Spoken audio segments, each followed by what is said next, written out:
السلام علیکم ورحمۃ اللہ وبرکاتہ۔ دوستوں، ایک بار پھر سے آپ حضرات کے سامنے BBC عربی نیوز کے چند اقتباسات لے کر حاضر ہوا ہوں۔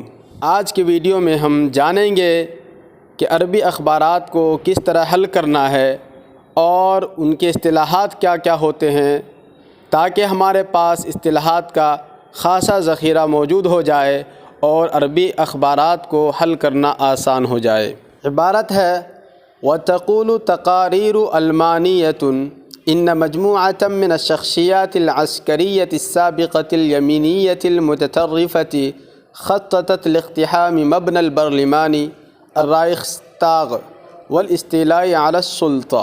تقاریر تقریرن کی جمع ہے۔ اس کا معنی بالکل وہ نہیں ہے جو اردو کے اندر ہم جانتے ہیں۔ تقریر اردو کے اندر اسپیچ کو کہتے ہیں، لیکن عربی میں اور خاص کر جدید عربی میں تقاریر کے معنی رپورٹ، تقاریر کے معنی رپورٹ کے ہیں۔ المانیہ یہ جرمن کو کہتے ہیں، المانی جرمن کا رہنے والا، اور المانیہ اسی کی طرف منسوب جرمنی رپورٹ۔ مجموعۃ گروپ، یمینیہ دائیں بازو سے تعلق رکھنے والا، متطرفہ متشدد، متطرفہ متشدد، خطط احد یخطط تخطیطاً کسی کا منصوبہ بنانا، کسی کا کوئی منصوبہ بنانا۔ اقتحم المکانہ، اقتحم المکانہ یقتحم اقتحاماً، کسی جگہ زبردستی گھس جانا یعنی حملہ کرنا۔ استولا یستولی استیلاء، علی کدا کسی چیز پر قبضہ کر لینا، قابض ہونا۔ تو چلیے اب اس عبارت کا ترجمہ کر لیتے ہیں۔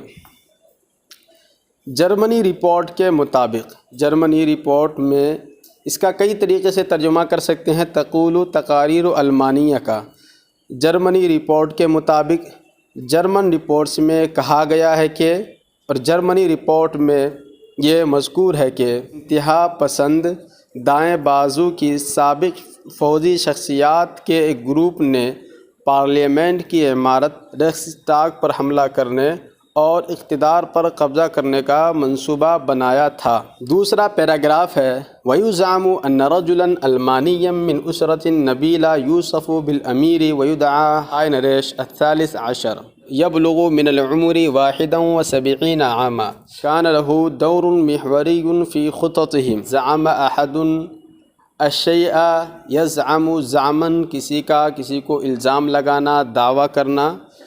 یزعم الزام لگایا گیا۔ سورۃ فیملی، نبیلۃ معزز۔ وصف احد بکدا، کسی کو کسی نام سے پکارنا، متصف کرنا۔ تو یوسف یہاں پر معنی میں ہے کہا جاتا ہے۔ بالامیر، یہاں امیر شہزادہ، تو جسے شہزادہ کہا جاتا ہے۔ اور ایسی ہی دعا ہے، دعا احد، یہ بھی مجہول الاستعمال ہے۔ دعا یدعا، کسی کو کسی نام سے پکارنا۔ بلغ من العمر 71 عاما، تو اسی طرح یہ فریز استعمال ہوتا ہے۔ محوری اہم، دورن کردار، محوری اہم، خطۃ جمع خطت، اسکیم پروپیگنڈا، منصوبہ۔ تو چلیے اب اس پیراگراف کا بھی ترجمہ کر لیتے ہیں۔ اور یہ الزام لگایا جاتا ہے کہ ایک معزز خاندان سے تعلق رکھنے والے ایک جرمن شخص کو شہزادہ کہا جاتا ہے، اور جسے 71 سال کی عمر میں 13واں ہینرک کہا جاتا ہے۔ اس کا ان لوگوں کے منصوبوں میں اہم کردار تھا۔ اگر آپ حضرات کو یہ ویڈیو اچھی لگی ہو تو اپنے دوستوں میں ضرور شیئر کریں۔